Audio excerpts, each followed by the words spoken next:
everybody. Reporting to you again from the Glamour City, Hollywood. Sure. So Overwater, as I mentioned before, focused on helping founders to turn breakthrough technologies into brands that people love. To me, brand starts with the founder. So while I'm investing in human and planet health, and I'm looking at areas that I think have gaps within those and using science or technology to create better outcomes, my approach with founders is different as well. I don't just believe in giving business support. Well, I do that, and that's an important component of what I do. I also want the founder to be the best leader that they can be, because that, to me, my thesis is that if the founders can be the best version of themselves, they then can create the best business and brand to outperform, because at the end of the day, it's not about the plan that you make, it's the people behind the plan.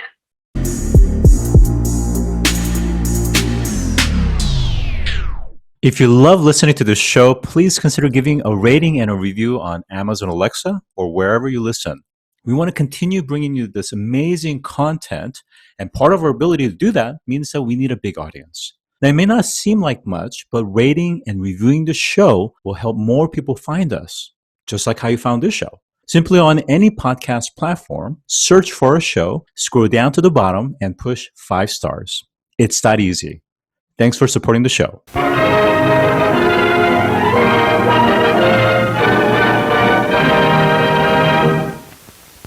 Today, I'm joined by Kristina Simmons, founder and managing partner of Overwater Ventures. Welcome to the show today. Thanks for having me on. Early in your career, you worked at lululemon. I wonder, why did you want to work there so badly? And what did it teach you? Yeah, for me, I always get excited about companies that are somewhat niche and growing into a larger market or have some sort of bigger potential. And I knew it was not about black spandex pants. It was around this healthy, aspirational lifestyle. And to me, I ended up getting lost in New York and ended up in front of one of the early Lululemon stores in the US. And it just felt like so much more. It had community, it had different components. And so I just saw, when I went to their website, lots of potential to be able to bring that feeling online and in digital form. And, I think you're starting to allude to this, is that sometimes brands that are architected intentionally and well have this kind of multi-dimension, not just the stickiness, not just the kind of a sex appeal, but there's a richness that's hard to replicate, and it also makes it very defensible. So Lululemon is one of those brands where people can really get excited about it, and they can not just talk about the product features and capabilities, but also just the softer qualitative aspects of that culture. Talk to us about why that is so important as we think about entrepreneurship. Yeah, so Lululemon, I felt like did an amazing job with culture and leadership development. Their belief was that, the company is only as strong as the people behind it. So let's encourage every employee to be, one, the best version of themselves, and two, the CEO CEO of whatever they're doing, whatever they're excited about within the company. So there's a sense of accountability and ownership that was rare. And from there, for instance, I once climbed Grouse Grind with Chip Wilson, the founder of Lululemon, and he said, "Don't tell me about your past, tell me about your future and how can I help you get there?" So it was very much a culture of, what do you want to achieve in both business and in your personal life, and how can we help you get there? For instance, they had everyone's goals on the wall at Lululemon when you walked around. Every single person at Lululemon, when they joined, they received a library of books to read. That could help them think about their own development journey, as well as having leadership development coaching, workshops from day one, many different options for fitness classes and other wellness type initiatives. For instance, I would take my team on what I called run-on-ones. So we would, instead of just having a boring one-on-one in an office, we would do run-on-ones. And so it was very much this culture around, how can every single person be the best? And if you look back at Lululemon's annual returns over the last, since really 2004, it's been on average 37%. And so that culture, I believe, has led to the company's success. And this is really important, especially in today's context, because of the fact that many employees that have been very loyal at different companies have been left with maybe a t-shirt, some mugs, but they've been laid off. And all the things that they've been told felt very much like marketing slogans. But in fact, what you're talking about is a true empathy model that puts the individual employees or workers at the center versus, we're doing all these learning and development and human resource things so that we can boost productivity at your sake, so to speak. And if we need to downsize, you're just another, line item to reduce the capital expenditures on. That's very different because sometimes when you talk about personal development or professional development, it also requires letting go of people as well. And certainly you've seen your own personal journey in that regard. Talk to us about how that is different from how other companies are trying to do, but maybe aren't doing it as well. Yeah, so I think it has to be authentic. It has to be rooted in the founder's mindset, the culture from the beginning. And that's one of the reasons I believe values for companies are so important. It's not just creating values, but it's how do those values come to life. And for team members, they can tell if it's marketing speak or someone on the comms team writing an email. It has to be, it has to be around, hey, we care about you an employee. And it's around transparency and good communication. Yes, there are cases where there have to be layoffs to be able to run a company, or you have to get fired. But I think it's all about the approach and the way that it's done, not just that it has to be done. And I think those tenets also is critical to marketing function. We'll just talk about it in just a few minutes. But you spent some time at Andreessen Horowitz and at Khosla Ventures as chief of staff. I wonder if you could just briefly tell us about your journey there. Yeah, so I'll kind of go back for a moment because I think it will help paint the picture. So for Lululemon, I joined on early. I helped them launch their e-commerce. I helped launch their social channels at the time. That was not when brands were on social channels. It was pretty early in the game. And my role was really, how do we extend this brand digitally? I then pitched, I never had a job that existed before me at Lululemon. I'll just put that out there. I always try to pitch new job opportunities. But at the end, I started running a team called Emerging Products and Concepts. And this was really, how do we grow in new ways? How do we think about building product development? How do we work with startups? And so I started meeting different VCs. I started meeting companies early, like Pinterest, when they were thinking about how could they monetize in new ways, or Square, because we were thinking about bringing Square into the business. And I just wanted to spend all my free time with startups. And that's how, I ended up getting the offer to join Andreessen Horowitz. So I moved from Vancouver, Canada to the Bay Area. I was there when I think, everyone could fit in one conference room. Now Andreessen Horowitz is a much bigger firm. And I loved my time at Andreessen Horowitz. They did such a great job of rethinking the model of venture at the time to say, okay, how could we support companies in different ways? How could we think about from more of a functional perspective? And then in a macro perspective, how do we think about changing industries or creating new industries like crypto as an example of that? And what does it look like? So I loved my time there and getting to work with companies to say, okay, how do we grow in new ways? How can we be creative around what this looks like? And then also, how do we invest in companies that I think are game changing for the industry? And then, of course, I met Vinod Khosla, and he thinks big about the world. Both firms think very big about how can we create game-changing, disruptive companies? But at the time I met Vinod, and he was thinking, okay, how do we rethink our strategy and look at the non-government components of the GDP? Where is there the most room for innovation? And the team at Khosla was much smaller, leaner and meaner, seasoned operators and investors at the same time. So they had a similar macro approach, but very different ways of working with entrepreneurs and ways of looking at the world. Very interesting. Now, one of the things that you've done as you started your new fund is somewhat of a distinctive signature, if I may call that, is to send potential LPs your Spotify playlist. Mm-hmm. I suppose people my age, it would have been mixtapes. Is that a millennial thing? And what has been the response from some of them? Yeah, so first of all, Overwater Ventures,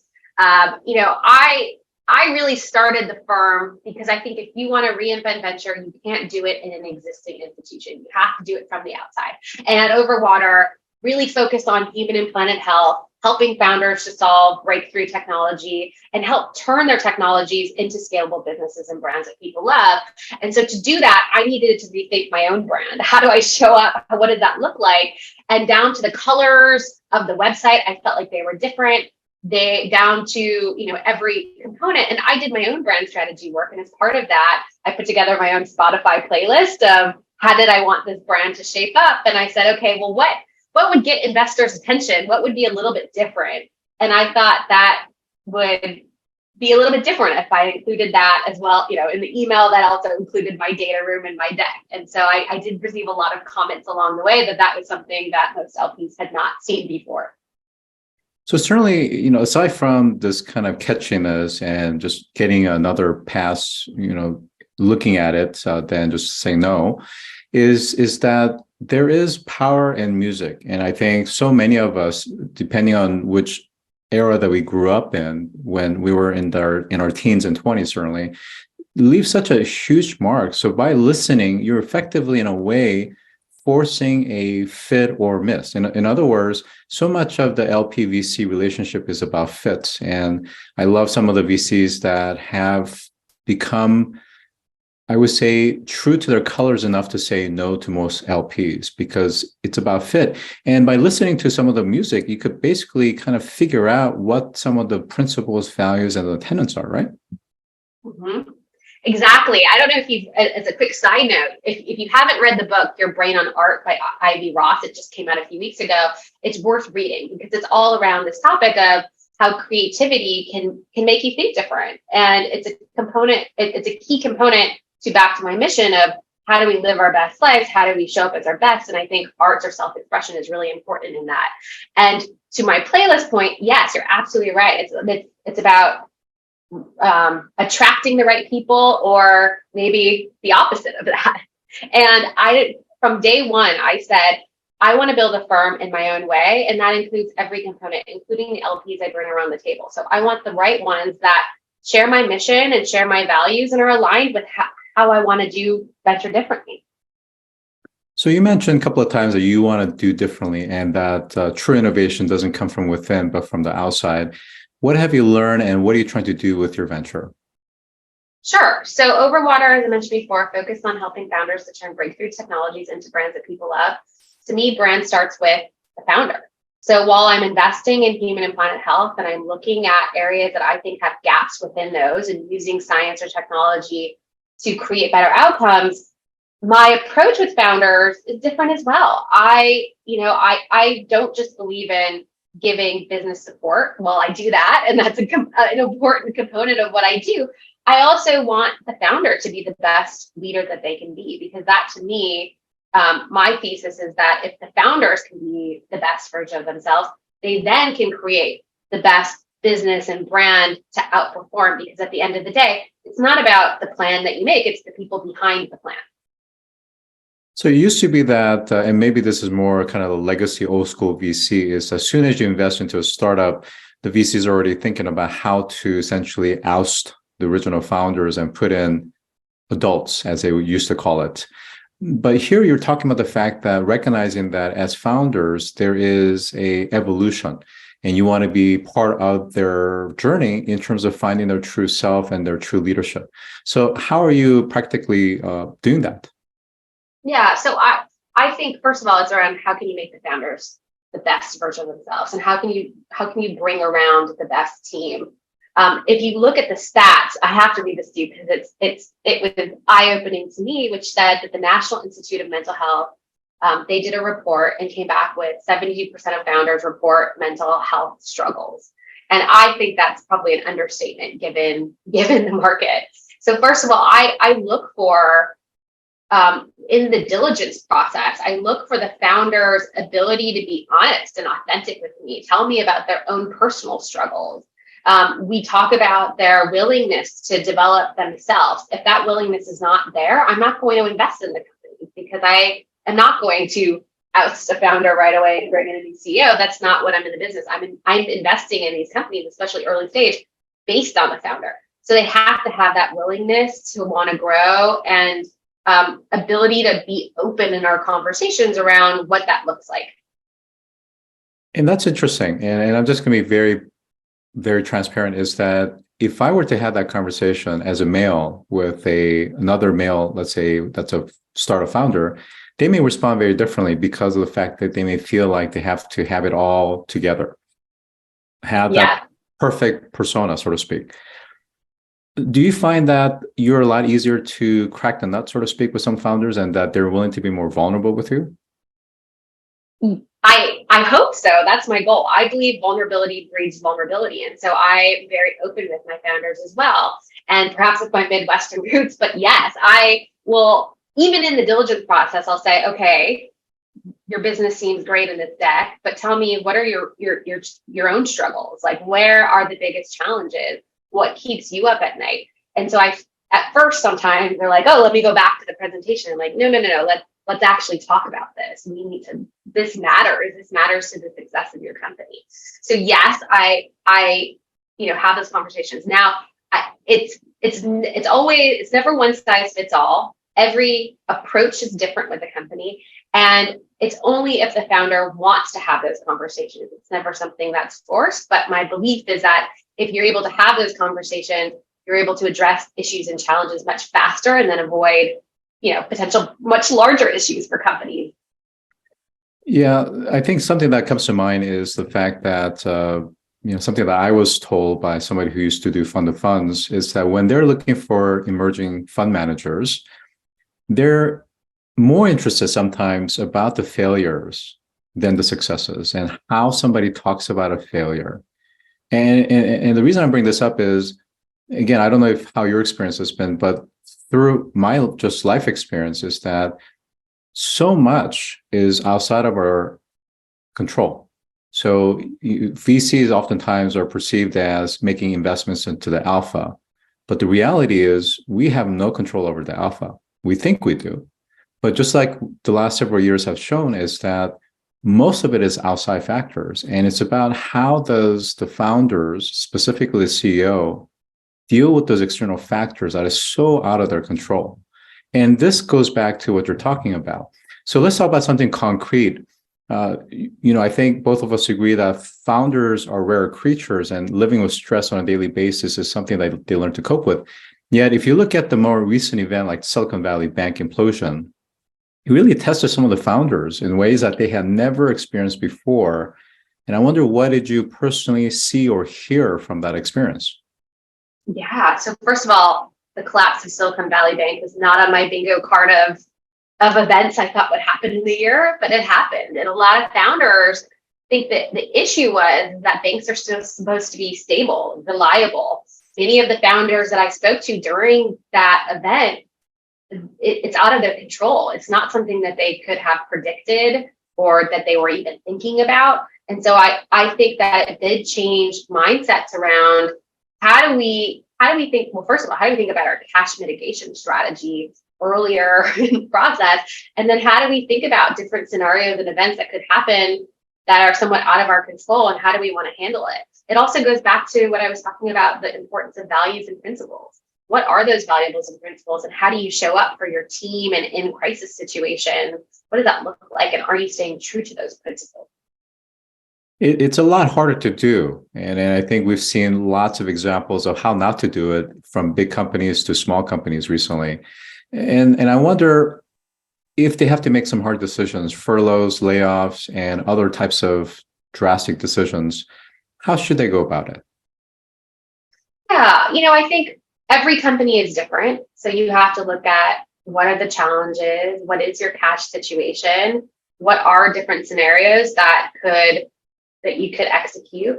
But there are many times I've had conversations with startups and we said, okay, we do have to have a layoff. What does that look like? How do we do this in an intentional way? How do we do it in the right way? So we have that conversation, and those conversations can be done in a much more human, real way where the employees understand the situation because they've had that transparency of, hey, this is the situation we're in. You're a great talent. How can we help you in your own goals find the next thing that will help accelerate your own career? Tough to do. Tough to do. Let's switch gears to talk about more from the VC perspective. I think one of the things that I recognize, and maybe it's just my personal view, is that I don't think we hear the concept of trust enough in the VC ecosystem. The accounting, the auditing firms, and some VCs fail to do proper due diligence. And that really not only exposes the institutional investors, but also the mainstream investors that invest through different types of, funds or ETFs or even, ARK Invest, for example, and they fall prey to Ponzi schemes and flat out lies. And then the issue that I see is, again, not all, but some VCs are choosing not to be as transparent with their LPs about their losses and their poor performance. What's your opinion about that? Yeah, I think that happens. And I think in 2020, 2021, there were a lot of rounds happening at a very fast pace. And to me, going through diligence with any company, I'm about to sign up for a 10-year plus relationship. I want to make sure it's the right fit. So I saw investors moving maybe too quickly into startups, and that's where there's challenges. To me, you have to be able to dig in thoroughly to the founder. What were their past challenges and failures? How did they tackle that? What's their ability to recruit talent? How do they go about, how do they handle tough challenges and crisis issues? So I spend a lot of time in the diligence process vetting for that early. And to me, that helps avoid some issues that you could face later down the line, because you're able to see the true colors much earlier. I just did a talk with Jessica Matthews at Fortune about this very topic a few weeks ago, and it came out this week. And it's a really important topic. I think if you don't ask the right questions, and if you don't drill as an investor, we have to ask the tough questions. We have to drill in 5 layers deeper. And then we also have to create the environment in which, and this is hard to do, in which the founder can say, hey, this is where things are not going well. And so, for instance, when I'm talking to a founder, I say, tell me the green, yellow, and red. What's not working, what's great, what's maybe not so great, and what's bad. And then really drilling into bad. Well, why is that happening? Let's talk about it. Let's do a little postmortem of the situation. Yeah, I think the challenge is, and again, I'm looking to more of the auditors, is that they certainly do look at very granular details, and yet even they miss it. And I wonder if it's because of the fact that we live in a world of prestige. And if such and such X brand, whether it's a VC, investor, or someone else, have put their label of endorsement, that's good enough for me, and therefore I don't need to look further. Or even if I look, I'm willing to overlook certain discrepancies or incongruencies because, again, the founders have gone to this school, that school, they have this pedigree, so therefore I'm in. Mm-hmm. I think that's broken. And critical thinking is important at every step of the process. I have awesome auditors who I work with, and I'm very transparent around every part of the process to the point that they're like, okay, you're giving us too much information. So I think being able to be transparent, and on the auditor side, they also need to double click into making sure they're asking the right questions. Yeah. Now, some argue that VCs are the ones that's creating asset bubbles. Surely 2021, 2022 was kind of the height of that bubble, fueled by exuberance and overvaluation, in hopes that someone else is going to be willing to pay an even higher price tag. Are we starting to see that again with generative AI, Web3 now? What I was seeing in 2020 and 2021 is exactly what you're saying, higher valuation. To me, I think there has to be a discipline. You have to, it actually hurts the company to give them a crazy valuation at the beginning. It changes their culture, it changes their expectations. It does not set them up for the next round that they're going to raise. In most cases, there are some examples. There's always an exception to the rule. But my belief, whether it's in any hot area, is that you have to be disciplined. You have to be, with constraints comes creativity. It's better to raise what you actually need than raise crazy rounds. Agreed. Now, shifting focus to the institutional investor side, is that pensions, foundation, endowments, they've been writing down double-digit, some even triple-digit billions from losses from VCs and PEs. And the pension money that we're talking about it's real money. It's real money that these teachers, firefighters, and state employees are depending on during retirement.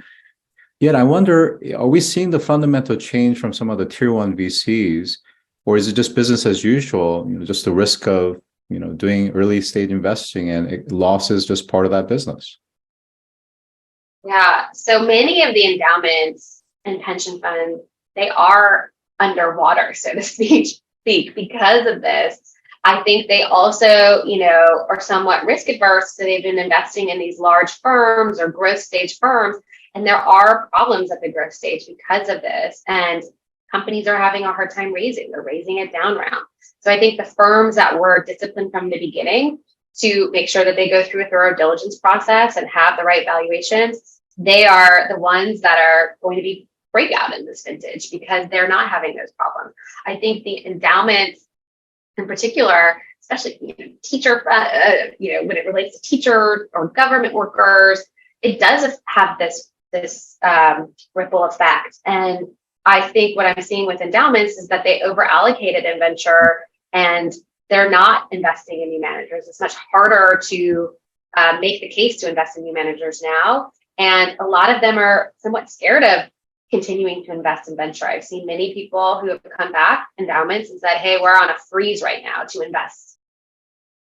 So I think the challenge and the lack of alignment is that, of course, these institutional investors prefer larger firms that's been around for a decade or more, have true long track record, let's say.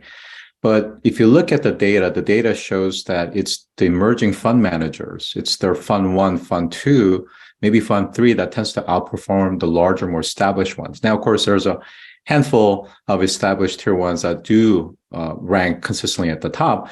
But emerging fund managers, I think from an incentive as well as the hunger, is there to strive for growth and strive for performance. Whereas a larger firm, maybe it's not there. And just kind of anecdotally, without disclosing anything, is I remember somebody that recently left one of those firms, and he said, and now he's an entrepreneur, and he said, I never worked so hard in my life as an entrepreneur because when I was a VC, again, in a larger firm context, I thought I was working hard, but I guess I wasn't working that hard after all, because as an entrepreneur, it's really hard work.